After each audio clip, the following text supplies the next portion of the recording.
శ్రీమన్నారాయణ ఆదినారాయణ అవధూతలీల అధ్యాయం 10 పతిత పావనుడు. పరమ దయానిధి అయిన ఆ పరమాత్మ దీనజనోద్ధరణ కొరకు మహనీయుల రూపంలో సృష్టి ఉన్నంత వరకు అవతరిస్తూనే ఉంటారని దత్తమహిమ చెబుతుంది. ఈ మహనీయుల కృప ఎంత అపారమో అమోఘమో ఆయా మహనీయుల చరిత్రలో చూడవచ్చు.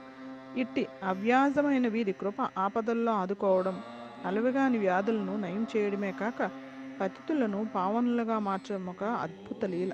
నారద మహర్షి దర్శనము చేత క్రూరుడైన వాల్మీకి మహర్షి అయినట్లుగా మన స్వామివారు అనేక మంది దుర్మార్గులను, తాగుబోతులను సజ్జనులుగా మార్చిన సన్నివేశములలో కొన్ని మాత్రమే ఇచట పొందుపరుచుచున్నాము. సహవాస దోషం వల్ల కానీ, తీరని సమస్యలను గూర్చి ఆలోచిస్తూ మనశ్శాంతి లేక, ఇతర కారణాల వల్లను కొందరు తాగుడు, జోదము మొదలగు వ్యసనాలకు లోనై తమ జీవితాలనే కాక తన వారి జీవితాలను అశాంతిలో ముంచేస్తారు. అలాంటి బలహీనతల నుండి బయటపడాలని హృదయపూర్వకంగా కోరని వారు బయటపడలేరు. అట్టి వారిని శ్రీ స్వామివారి లాంటి మహనీయులే కాపాడగలరు. సర్వ ప్రేరణాధికారి, సర్వభూత హృదయాంతర్వర్తి అయిన సద్గురువునకు అసాధ్యమైన కార్యము ఏమున్నది? కొలగమూడిలో ఆశ్రమానికి సమీపంలోని ఒక చెట్టు మీద ఒక కొంగ గూడు కట్టుకొని తన పిల్లలతో జీవిస్తుంది. ఒకరోజు ఆ ప్రాంతంలో నివసించే ఒక పాములవాడు ఆ కొంగను కొట్టాలని తన విల్లును సిద్ధం చేస్తున్నాడు. అది చూచిన ఆశ్రమవాసులు అతన్ని మందలించారు. ఎన్నిసార్లు మందలించినా అతడు మరలా వారందరినీ ఏమార్చి తన విల్లును పక్షిపై గురిపెట్టాడు. చివరికి భక్తుల ఆ విషయం శ్రీ స్వామివారితో చెప్పారు. ఆయన అది తగులదులే అయ్యా అన్నారు. ఆయన చెప్పినట్లే ఆ కిరాతకుడు వేసిన బాణం కొంగకు తగులలేదు. పక్షి తప్పించుకుని ఎగిరిపోయింది. ఎన్నడూ గురి తప్పని ఆ పాములవాడు ఏమనుకున్నాడో గాని ఒక్కసారిగా తన విల్లును విరిచి పారేసి మరలా ఎప్పుడూ విల్లు చేపట్టలేదు. శ్రీ స్వామివారి రక్షణ ఆ కొంగకే కాదు, దానిని చంపజూచిన పాములవానికి కూడానని గుర్తించాలి. అధికంగా తాగుడుకు అలవాటు పడిన బేతు జయరామయ్య నాయుడు 1978 ప్రాంతంలో వచ్చి శ్రీ స్వామివారి పాదాలు పట్టుకొని ఈ నిషా ఎప్పుడూ ఇలాగే ఉండేటట్టు చేయండి అని ప్రార్థించాడు. అతన్ని శ్రీ స్వామివారి పాదాలు వదిలిపెట్టమని స్వామి సేవకులు ఎంత చెప్పినా అతడు వదలలేదు. చివరకు శ్రీ స్వామివారు అట్లాగే పోయా అన్నారు. ఆనాటి నుండి అతని వ్యక్తిత్వం పూర్తిగా మారిపోయింది. తాగుడు మానేశాడు. ఎవ్వరితోనూ మాట్లాడకుండా మౌనంగా కాలం గడిపేవాడు. తూపిలి వెంకయ్య, గొలగమూడి నిరంతరం కోడి పందాలు, తాగుడుతో ఇల్లు గుల్ల చేశాడు. ఇతని భార్య పిచ్చమ్మకు శ్రీ స్వామివారి ఏళ్ళ ఎంతో భక్తి శ్రద్ధలు కనుకనే ఆశ్రమంలోని బృందానికి శ్రీ స్వామివారికి శ్రద్ధతో గుడ్డలు ఉతికిస్తుంది. తన భర్త యొక్క ప్రవర్తనను గూర్చి అనేక సార్లు శ్రీ స్వామివారికి విన్నవించుకుంటే శ్రీ స్వామివారు మౌనం వహించారు. తమ బర్రెపాలు తీసి ప్రతినిత్యము శ్రీ స్వామివారికి సమర్పించుకోవటం పిచ్చమ్మకు అలవాటు. ఒకనాడు తనకు ఇంట్లో పని తీరనందున తన భర్త ద్వారా పాలు పంపింది. అప్పుడే శ్రీ స్వామివారు పాలు త్రాగి కుక్కురోక్కో అని కోడికోత వేసినట్లు వచ్చారు.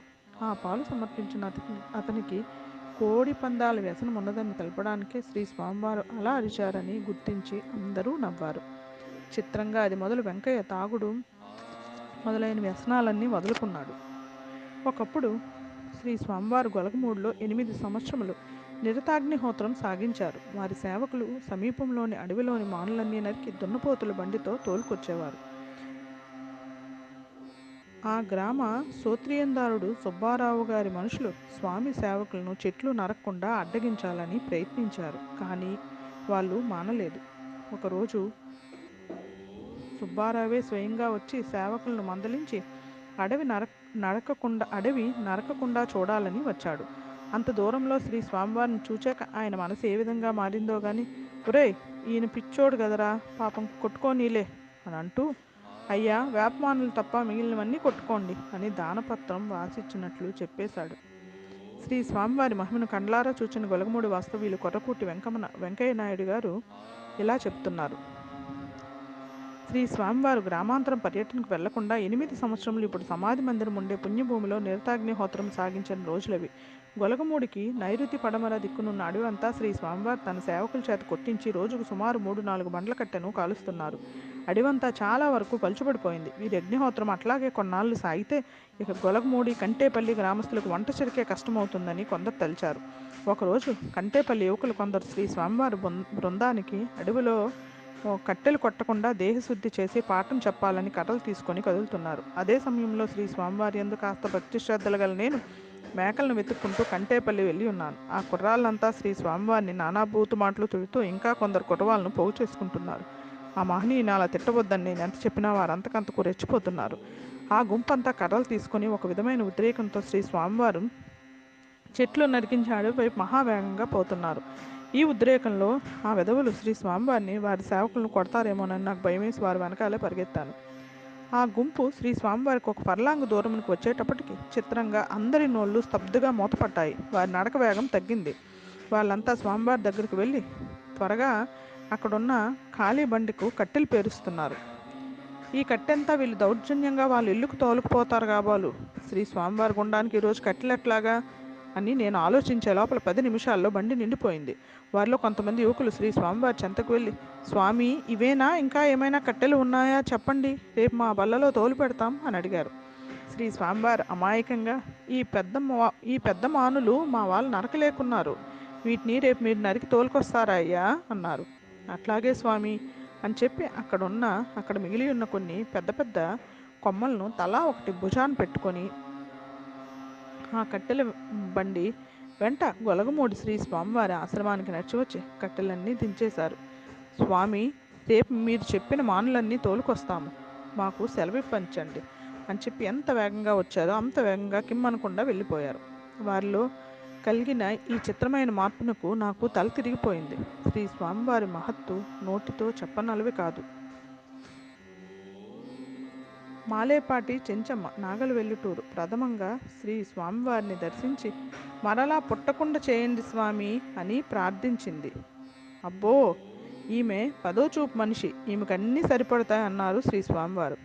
ఆమెను తమ దగ్గరే ఉండమన్నారు. కానీ ఆమె తన సంసారాన్ని వదలలేక శ్రీ స్వామివారికి చెప్పకుండానే ఆశ్రమం నుంచి వెళ్ళిపోయింది. తర్వాత ఆమె శ్రీ స్వామివారిని దర్శించినప్పుడల్లా ఆమె ఇంటికి వెళ్ళడానికి శ్రీ స్వామివారు అనుమతించేవారు కాదు. కానీ ఆమె శ్రీ స్వామివారికి చెప్పకుండానే వెళ్ళేది. ఒకరోజు శ్రీ స్వామివారు ఆమెకు స్వప్నంలో మంత్రోపదేశం చేశారు. మరొకప్పుడు స్వప్నంలో పెద్ద వెలుగులో చంద్రమండలంలో కూర్చొని శ్రీ స్వామివారు దర్శనమిచ్చి, ఇది గదమ్మా లోకం మార్పు అని శ్రీ స్వామివారు ఆమెకు చంద్రుని చూపారు. ఎన్నాళ్లకు ఆమె తన సేవకుడు ఆనందనం ఒకప్పుడు శ్రీ స్వామివారు చిత్రంగా వీరి మనసు మార్పు చేయగా ఒకనాడు కట్టుబట్టలతో ఆమె శ్రీ స్వామి సన్నిధికి వచ్చింది. శ్రీ స్వామివారు ఆమె మనఃప్రవృత్తిలో చాలా మార్పు చేశారు కాబోలు. ఇప్పుడు ఆమెకు ఏ సాధనలు చేయాలని కోరిక లేదు. ఏ లౌకిక వ్యవహారాలు బంధాలు ఆమెకు గుర్తురావు. నిరంతరం గురు ధ్యానంలో ఉంటున్నారు. మనస్సు తనకు పూర్తిగా ఆధీనం కాలేదని ఆమె బాధ. ఒకరోజు శ్రీ స్వామివారి స్వప్నంలో మంచి పొగరమోతు గుర్రం ఉందనుకో, అది మాట వినదు, దాన్ని నాకిస్తే సరిపోతుంది కదా అని పలికారు. అంటే ఆమె మనస్సుని శ్రీ స్వామివారు పరీక్ష చేసి అన్య చింతలను మానమని సలహా ఇచ్చారన్నమాట. కోరిన వారికి ఇంతకంటే ఆధ్యాత్మిక మార్గదర్శకత్వం ఎక్కడ లభించగలదు? నూతేటి శ్రీరామయ్య నాగలవెల్లుటూరు చాలా కాలంగా శ్రీ స్వామివారి భక్తులు. కుటుంబాన్ని వదిలి బాధ్యత తన కుమారునికి అప్పగించి శ్రీ స్వామివారి సన్నిధిలో ఉండాలని గొలగమూడి వచ్చారు. అంతకుముందు 2 రోజుల నుండి శ్రీ స్వామివారి గంజి కూడా తాకకుండా మౌనంగా ఉన్నారు. శ్రీరామయ్య వస్తూనే శ్రీ స్వామివారికి నమస్కరించి మనసులో, నీ కృప వలన ఇంకా భూమి మీద నిలబడి ఉన్నాను, లేకుంటే ఈ వరకు మసి అయ్యుందును అని అనుకున్నాడు. వెంటనే శ్రీ స్వామివారి కళ్ళు తెచ్చి ఫక్కున నవ్వారు. శ్రీరామయ్య వస్తూనే శ్రీ స్వామివారు నవ్వారు ఏమిటో అని అందరూ ఆశ్చర్యపోయారు. ఆ నవ్వులో ఎట్టి ప్రభావం ఉందో కానీ ఆనాటి నుండి శ్రీ స్వామివారి సేవకు అంకితమై చివరి శ్వాస వరకు శ్రీ స్వామివారి ఆజ్ఞ మేరకు అనికేపల్లి నుండి ప్రతినిత్యము భిక్షాన్నం తెచ్చేవాడు.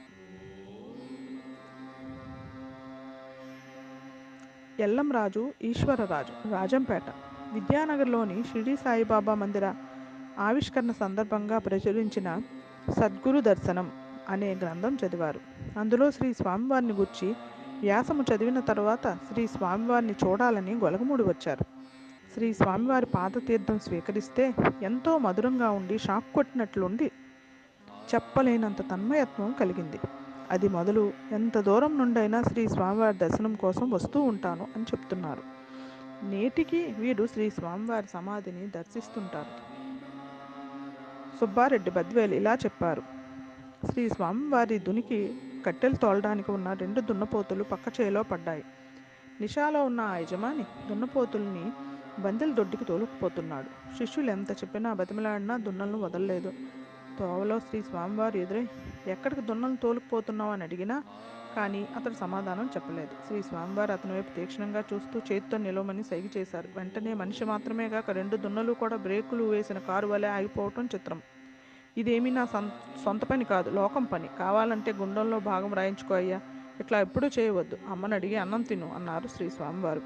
ఆ తాగుబోతు వ్యక్తి దున్నలను వెనక్కి తోలుకు వచ్చి శ్రీ స్వామివారి పనికి సహాయం చేయటమే కాక అది మొదలు ప్రతిరోజు శ్రీ స్వామివారి దగ్గరే తిరుగుతుండేవాడు.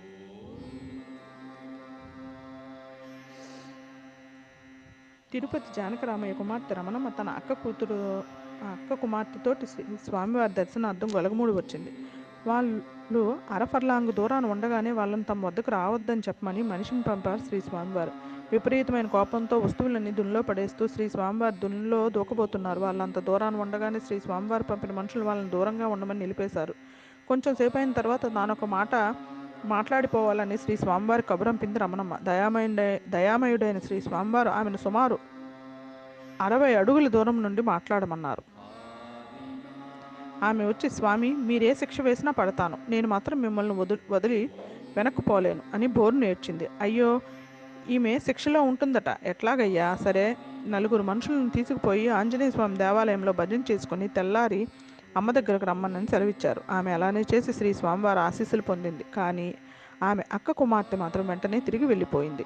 ఒకనాడు శ్రీ స్వామివారి దర్శనార్థం పట్టు చీరలతో ముస్తాబైన 3 స్త్రీలు వచ్చి నిల్చున్నారు. శ్రీ స్వామివారు 3 సార్లు కూర్చోమని చెప్పినా ఇద్దరు మాత్రం చీరలకు మట్టి అవుతుందని తాటి మట్టలపై కూర్చోలేదు. ఒక ఆమె వెంటనే తాటాకుపై కూర్చున్నది. ఆ కూర్చున్న ఆమెకు మాత్రం చీటీ వ్రాయించారు. నిలుచున్న ఇద్దరిని పైవాళ్ళు ఒప్పుకోలేదని శ్రీ స్వామివారు చీటీ వ్రాసి ఇవ్వకుండా తిప్పి పంపేశారు. శ్రీ స్వామివారు అనుగ్రహమూర్తియే అయినా ఇతర ఆలోచనలు లేకుండా ప్రేమతో ఆయన మాటలు శిరసావహించేవారే వారి కృపకు పాత్రులవుతారు. చెర్లో నుండైనా మంచినీరు తీసుకోవాలంటే బిందెతో ఆ నీటిలోకి వంగాలి కదా. ఒకరోజు శ్రీ స్వామివారు వేలూరు సుబ్రహ్మణ్యం గారితో, అయ్యా, గ్రామదేవత బంగారమ్మ సముద్ర స్నానం పోయి వచ్చింది. ఇక మీదట మీ ఊళ్ళో అందరూ పాల పొంగళ్ళు పెట్టుకోవాలని దండోరా వేయించు అని సెలవిచ్చారు. నేను అలాగే కావించాను. అది మొదలు మా గ్రామంలో అంతవరకు ఉన్న జంతుబలులు మాని బంగారమ్మకు పాల పొంగళ్ళు నివేదిస్తున్నారని చెప్పారు సుబ్రహ్మణ్యం. ఓం నారాయణ ఆదినారాయణ, ఓం నారాయణ ఆదినారాయణ. అధ్యాయం 10 సమాప్తం.